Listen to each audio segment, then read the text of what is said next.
A história de um crente não para numa batalha, ela prossegue. Ok? Verso 24.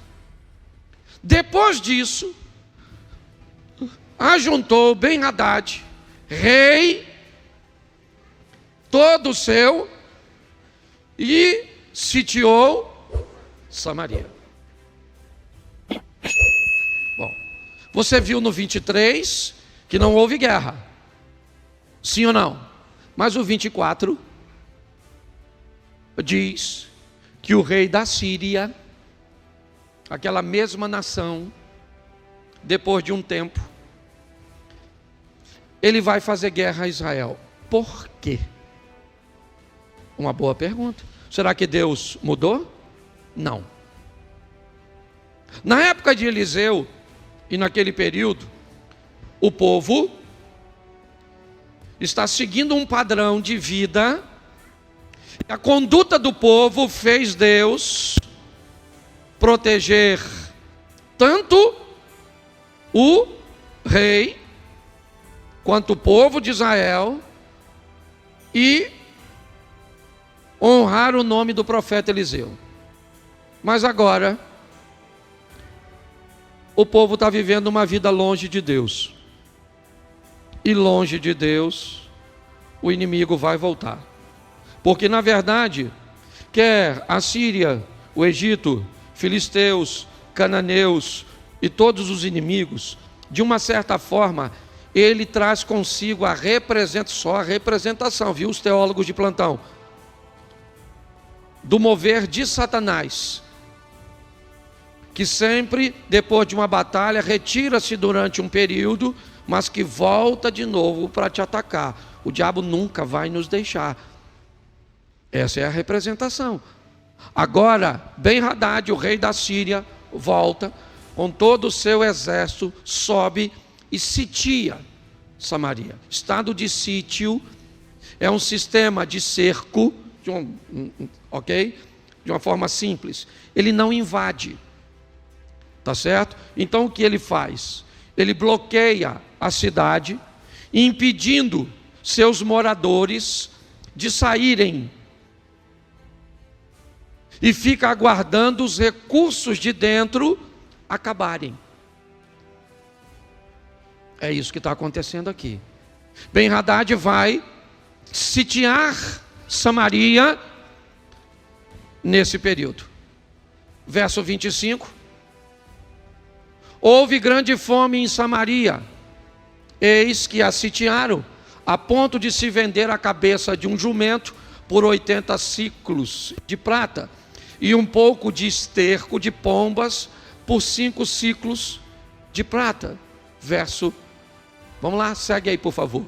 Passando o rei de Israel pelo muro, gritou-lhe uma mulher: acode-me, ó rei, meu senhor. Vamos embora. Ele lhe disse: se o Senhor não te acode, de onde te acudirei eu? Da eira ou do lagar? Preste atenção, ele está dizendo: eu não tenho provisão. Ele sabe que o problema é fome. É isso. Mas ela continua. Perguntou-lhe o rei: o que tens? Respondeu-lhe ela: esta mulher me disse: dá-me teu filho, para que hoje o comamos, e amanhã comeremos o meu. Verso, né? Cozemos, pois, o meu filho e o comemos. Mas dizendo-lhe eu, ao outro dia, dá-me o teu filho para que o comamos, ela o escondeu. Verso 30. Tendo o rei ouvido as palavras da mulher, rasgou as suas vestes. Quando passava pelo muro, o povo olhou e viu que trazia um pano de saco por dentro sobre a pele. Presta atenção agora. E disse o rei: assim me faça Deus o que bem lhe aprouver, se a cabeça de Eliseu, filho de Safate, lhe ficar hoje sobre os seus ombros. A guerra voltou. O inimigo está lá.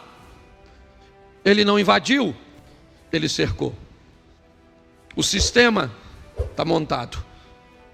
Eliseu está dentro do cerco e não fora. E agora o rei disse, ao ver a história da mulher: eu vou matar Eliseu. Você que está acompanhando essa história desde o começo, você é capaz de entender por que o rei quer matar Eliseu? Alguém? Porque ele poupou o exército inimigo. Na cabeça do rei da Síria, se Israel tivesse matado todos os sírios, eles não estariam agora, preste atenção, na cabeça do rei, o culpado de tudo isso é Eliseu e não o pecado. E não o desvio da conduta, não. Eles não conseguem enxergar, porque se eles observarem que o que estão enfrentando é de se afastar de Deus, e isso o coloca como responsáveis da situação, e eles não querem ser vistos como responsáveis de seu casamento estar acabando, de suas notas não estarem legais, de seu sistema econômico, financeiro não estar bem. O problema de eu não ir bem na igreja é porque o ensino não é bom, o cuidado não é bom. Eu sempre vou precisar de uma desculpa que transfira para o outro uma responsabilidade que é minha. Então ele diz, ao ouvir a história da mulher: amanhã, ou hoje, eu vou mandar cortar a cabeça de Eliseu. Bom, agora já deu para notar que o negócio está feio. Não tem comida para ninguém, e amanhã Eliseu também não vai precisar comer, porque não vai estar vivo. Enquanto a proteção estava a partir do verso 8, nós vamos ver um Deus que provê nessa história. O inimigo é o mesmo, certo? Mas coloca o verso seguinte. Vamos lá? Eu não vou mudar para o 7 não, tá bom? A história continua no 7, mas eu não vou mudar. Estava, porém, Eliseu sentado em sua casa, juntamente com os anciãos. Enviou o rei um homem de diante de si, mas antes que o mensageiro chegasse a Eliseu, disse este aos anciãos, disse Eliseu: vedes como o filho do homicida mandou tirar minha cabeça? Preste atenção, Eliseu já sabe que ele vai morrer, ou pelo menos que o rei mandou matá-lo. Não vai resolver o problema, mas pelo menos vai tirar do rei e do povo talvez um pouco da culpa, porque a culpa foi do profeta que não matou os inimigos. Por que o profeta não matou os inimigos? Porque um crente sem inimigo, uma pessoa sem desafio, o que ela é? O que ela é? O que é uma pessoa sem obstáculo? O que é uma pessoa sem dificuldade? Fala para mim. Fala para mim quem neste mundo é capaz de viver sem uma adversidade. Jesus disse: no mundo nós teríamos aflições. Se você é rico, se você é pobre, se você é bonito, se você é feio, se você mora num país de terceiro mundo ou de primeiro, não interessa. As dificuldades, elas vão alternar. O inimigo nunca vai ser destruído, a não ser na batalha final do Armagedon de Deus. O inimigo não foi destruído, ele continuava lá. E agora, o homem está indo até a casa de Eliseu, para levar Eliseu. É isso que ele vai fazer, ou pelo menos que ele pretende, certo? E Eliseu disse, certo? Termina a frase dizendo: olhai quando vier o mensageiro, vamos lá? Fechar-lhe a porta, empurrar-lhe com ela, porventura não vem após ele o ruído dos pés do seu Senhor? Verso de número 33, o último. Falava ele ainda com eles, quando lhe chegou o mensageiro Disse o rei: eis que este mal vem do Senhor, né? Que mais, pois esperaria eu do Senhor. Olhe bem o que está acontecendo aqui. Eu não vou entrar no capítulo 7. Mas agora Eliseu está para ser preso. E ele vai ser morto. E a palavra de Eliseu é a seguinte: amanhã, a quase este tempo, haverá uma medida de farinha por um ciclo, e 2 medidas de cevada por um ciclo, à porta de Samaria. Porém, um senhor cuja mão o rei se encostava, respondeu ao homem de Deus e disse: eis que ainda que o Senhor fizesse abrir janelas nos céus, como pode acontecer uma coisa dessa? Como? O homem está perguntando: Eliseu, não há nenhuma condição de hoje não ter nada e amanhã ter tanta comida assim, a ponto do preço da comida ficar tão barata. Isso é impossível. Não há nenhuma possibilidade. Se Deus fizesse abrir janelas nos céus, isso não seria possível. Ele está certo ou está errado? Gente, ele está certo. Ele está olhando a situação por sua ótica. É isso. Ele não está errado, não. Ele está dizendo para si mesmo como ele enxerga diante de toda a situação. É isso. Nós precisamos aprender uma coisa que eu tenho falado bastante aqui. Ninguém enxerga as coisas como elas são. Ninguém. Você enxerga as coisas pela sua ótica. É assim que funciona. A mesma situação, ela pode ser vista como bênção, como neutra, como difícil, como desafiadora, por pessoas diferentes. Quando nós olhamos para esse texto, o que o homem está dizendo é: não tem condições de Deus mudar a vida, essa situação, da noite para o dia. Não tem. Eliseu disse para ele uma coisa: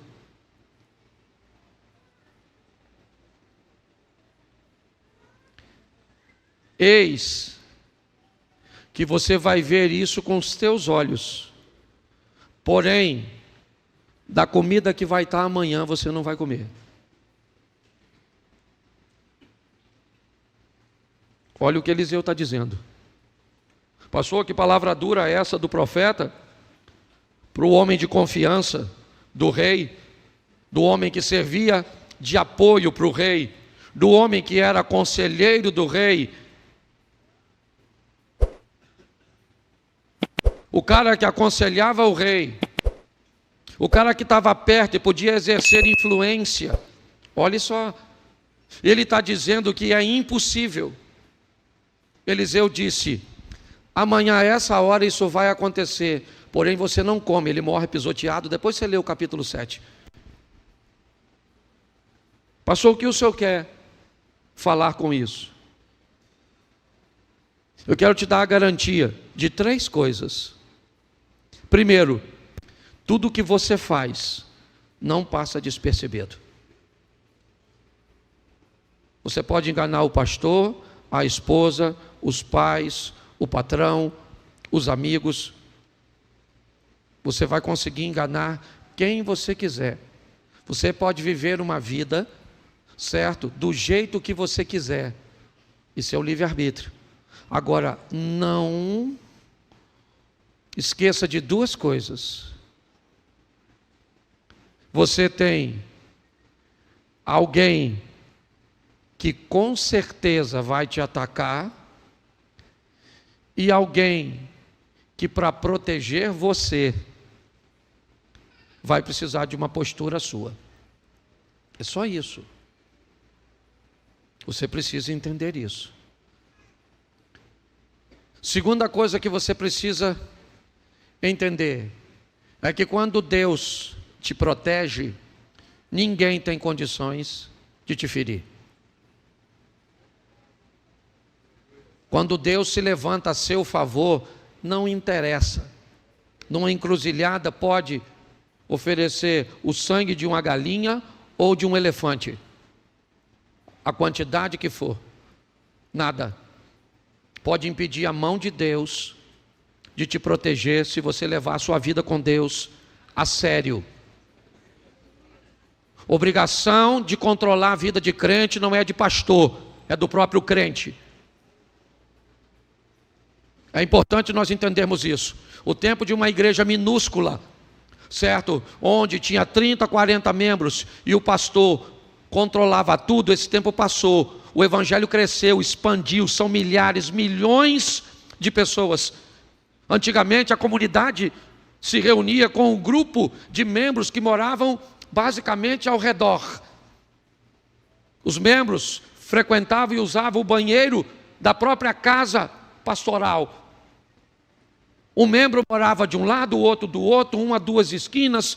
Hoje tem gente aqui que mora em Jardim Primavera, Campos Elíseos, Duque de Caxias, mora na Penha, mora na Barra, mora em todos os lugares. Você está entendendo? O evangelho expandiu, ele cresceu. O supervisor da sua vida tem que ser você. O direcionador da sua vida tem que ser o Espírito Santo. A base da sua vida tem que ser a palavra de Deus. Você consegue entender isso? Se você pensa de um pastor controlador, tem que fazer isso, tem que fazer aquilo, tu tem que perguntar ao pastor, você está na igreja errada. Nós temos que oferecer atenção sim, mas para as pessoas aprenderem a lidar, é assim que funciona. Porque se assim você fizer, pode se levantar assírios, egípcios, filisteus, pode se levantar um inferno. Certo? Deus vai estar lá, Deus vai estar lá. Sabe o que o Satanás falou para Deus? Eu não posso tocar em Jó. Eu não posso tocar nele. Quando Deus diz, tem visto o meu servo, sabe o que o Satanás diz? Também eu não posso tocar em nada dele. E aí eu pergunto a você, o diabo não tocava em Jó por causa de Deus ou por causa de Jó? Por que Deus protegia Jó? Porque Jó era obediente. E Jó era obediente e Deus o protegia. Lembra do Tostines? Vende mais porque está sempre fresquinho. Está fresquinho porque vende mais. Então é proteção. Eu não sei o que você está enfrentando. Pastor, mas eu estou obediente. E o Satanás, ele está entrando, esse miserável. Serviço de inteligência dos infernos. Deixa eu te falar uma coisa. Solteiro não case. Já disse o apóstolo Paulo. Por quê? Porque quando você não casa, você fica só com um demônio para tu. E você se defende sozinho. Quando você casa, aí já não é mais só você luta com o seu demônio, a mulher luta com os dois, às vezes os dois atacam um. Você está entendendo? Às vezes junta, aí você tem filho. Aí fora falar os demônios da sogra. Você está entendendo? Aí eu estou falando só dos menos perigosos. Eu não estou nem falando dos mais, assim, dos de alto nível de periculosidade. Você consegue entender? Quanto mais, se nós vamos expandir, é assim que funciona. Você ri, mas é sério, não estou desanimando ninguém para casar, não. Tá certo? Casa, você merece. Você merece receber isso. E por último, preste atenção, provisão. Sabe o que aconteceu? Os exércitos se unificaram com Ben-Hadad. Houve meio que uma coalizão para enfrentar Israel. Apesar de pequeno, o povo inimigo sabia que tinha alguma coisa em Israel que o diferenciava. Eles não entendiam muito bem isso não. Como funcionava? Era um anjo que entrava, certo? E matava os inimigos, como aconteceu com Josafá, ou como aconteceu com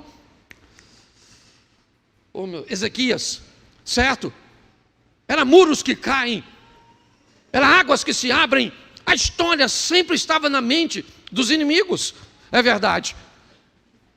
Mas naquele momento, naquele dia, olha só, eles estavam sitiando, o que indica que eles precisavam de provisão para passar o período que fosse necessário. Para alimentar homens, eram soldados, não eram crianças, não eram mulheres. A provisão que os exércitos levavam consigo para se manter alimentado ao redor da cidade era muito grande, porque era só homens, soldados comendo. Eles comiam muito mais do que crianças, muito mais do que mulheres. Quando eles brigam entre si, certo? Ouvindo um barulho, depois você lê no 7, eles vão embora às pressas e deixam para trás toda a comida. É isso. Uma cidade que não tinha nada hoje, amanhã tem tudo. Pastor, o que o senhor está querendo dizer? Eu estou querendo dizer que em algumas ocasiões Deus pode mudar a sua vida agora, de hoje para amanhã.